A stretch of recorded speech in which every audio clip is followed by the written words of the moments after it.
I'm continuing in my reading. What I'm doing in this series is to read through the entire standard works of the Church of Jesus Christ of Latter-day Saints.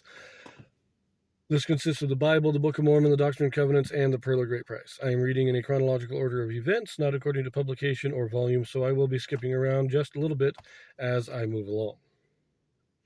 I have begun the Book of Judges, but now I am moving to the Book of Ruth, and this will be chapter 1. Elimelech and family go to Moab because of famine. Marriages, death of fathers and sons. Ruth the Moabitess, her husband having died, remains constant to Naomi. They come to Bethlehem. Here we go. Now it came to pass in the days when the judges ruled that there was a famine in the land, and a certain man of Bethlehem, Judah, went to sojourn in the country of Moab, he and his wife, and his son, and his 2 sons. And the name of the man was Elimelech, and the name of his wife Naomi. And the name of his 2 sons, Mahlon and Chilion, Ephrathites of Bethlehem, Judah. And they came into the country of Moab and continued there. And Elimelech, Naomi's husband, died, and she was left and her 2 sons. And they took them wives of the women of Moab. The name of the one was Orpah, the name of the other Ruth. And they dwelled there about 10 years. And Mahlon and Chilion died also, both of them. And the woman was left of her 2 sons and her husband. Now, just a little note here. First, Judah especially the Bethlehem area, is in the mountains. It's a high plateau. And when you get good rain, very fertile, great harvests. But on occasion, the rain doesn't reach that high into the mountains, and you will get these kind of famines. Moab, in order to get to Moab, is not too far, say about 40 miles. But you have to travel up around the tip of the Dead Sea. That's going through the tribe of Benjamin, through the tribe of Ephraim, just a little bit, and then through the tribe of Reuben, and down the eastern side of the Dead Sea into Moab. Moab and the west, the eastern side, is in a lower plain, much more fertile and much less likely to suffer from famine. A couple other things to note here, that apparently her son, Naomi's 2 sons, Mahlon and Chilion, did not marry until after their father was dead. That seems to be suggested here, at least.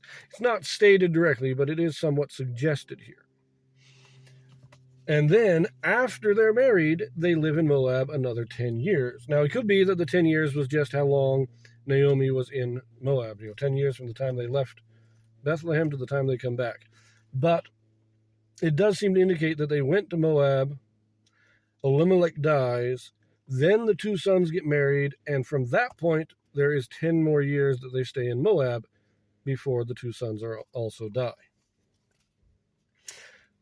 I would also like to point out that we really don't know anything about Elimelech or his 2 sons. We only have real information about Naomi and Ruth. So, here we go. Let us continue verse 6. Then she arose with her daughters-in-law, that she might return from the country of Moab. For she had heard in the country of Moab how that the Lord had visited his people in giving them bread. Wherefore she went forth out of the place where she was, and her 2 daughters-in-law with her.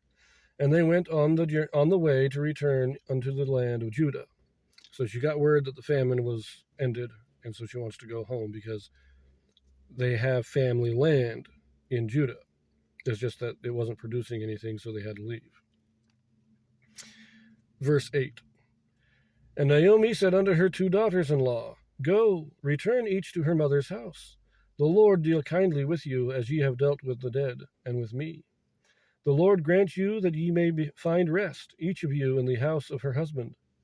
Then she kissed them, and they lifted up their voice and wept. And they said unto her, Surely we will return with thee unto thy people. So note, she tells them to go home, and both Orpah and Ruth say they want to go with her. I think Orpah kind of, because Ruth, is the one that stays constant, Orpah kind of is given the short end of the stick. She is treated as if she was not as good as Ruth. But she was willing to go. She wanted to go. But then we have this. I like Naomi's reasoning here. And Naomi, verse 11. And Naomi said, "Turn again, my daughters. Why will ye go with me? Are there yet any more sons in my womb that they may be your husbands? Turn again, my daughters, go your way, for I am too old to have an husband. If I should say, I have hope, if I should have an husband also tonight, and shall also bear sons, would ye tarry for them till they were grown? Would ye stay for them from having husbands? Nay, my daughters, for it grieveth me much for your sakes that the hand of the Lord is gone out against me." And they lifted up their voice and wept again, and Orpah kissed her mother-in-law, but Ruth clave unto her. Now, that's her reasoning is, you need husbands. I've got no more sons to give you. The law of Moses, the Levirate marriage, a widow marries her dead husband's brother. Naomi has no more children. She's too old to expect more children. And even if she did have more children, by the time any more sons that might be born to her were old enough to get married, they would be too young for Orpah or Ruth to actually have as husbands. And so they need to go where they can be taken care of. And so they need to go back to their family, to their father's house.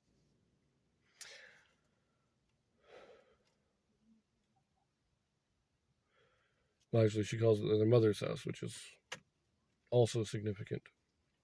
Because, again, at this time, men, especially powerful, wealthy men, had multiple wives, and each wife would have their own house. And so you wouldn't return to the house of your father because your father may have owned many houses. This would be an indication that Ruth and Orpah are both from wealthy families and that their father had more than one wife, because they're being told to return to their mother's house and not their father's house. But now, verse 15. And she said, "Behold, thy sister-in-law is gone back unto her people and unto her gods. Return thou after thy sister-in-law." And Ruth said, "Entreat me not to leave thee, or to return from following after thee. For whither thou goest I will go, and where thou lodgest I will lodge. Thy people shall be my people, and thy God my God.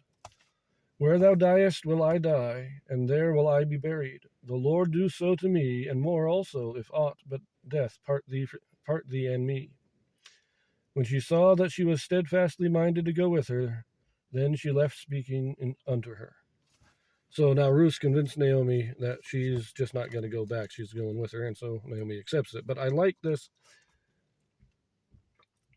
and I do have to say this, that at this time, I don't think Ruth was fully converted to the gospel and to God. I think she was converted to Naomi. She loved her husband, she loved her mother-in-law, and she was willing to join Israel to stay with her mother-in-law.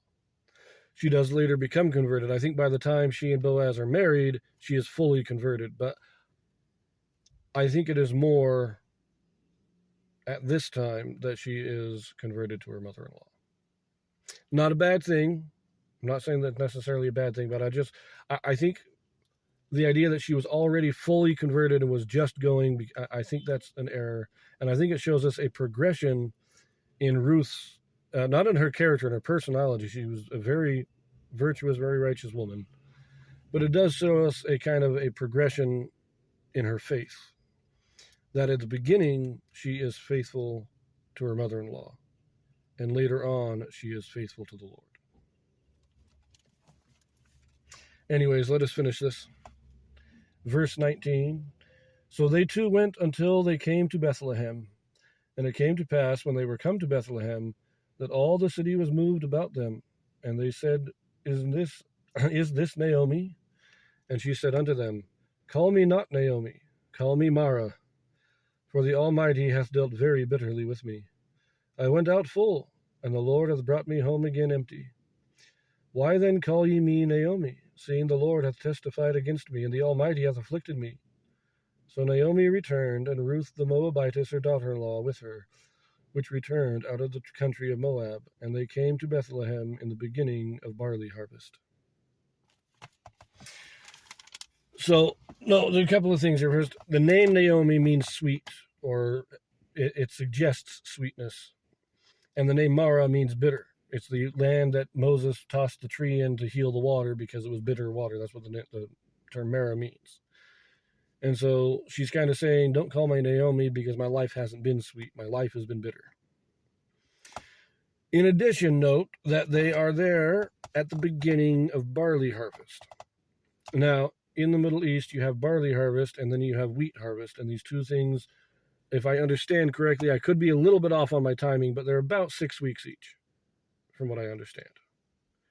Taking a total of about 3 months to go through both harvests. Which means that the story of Ruth takes place over about a 3 or 4 month period. It is not a long story. Everything we've read up to this point is a prologue to the story of Ruth. So they may have been in Moab for 10 to 15 years. But the actual story begins when Naomi heads back. Probably took her a week or so. I mean, a 40-mile journey, be about 8 to 10 miles a day, so for about a week to get there. They weren't just traveling on foot. They would have had their stuff with them. So they would have been animals, and takes about 8 miles a day. But you'll know, and you'll see this as it goes on. It starts at the beginning of they get there at the beginning of barley harvest, and Boaz and Ruth will be married near the end of the wheat harvest, if I remember correctly. We'll see. I'm pretty sure that's the timeline. And I may have to correct myself in the future videos, but I'm going to leave that here for now, and I will talk to you later.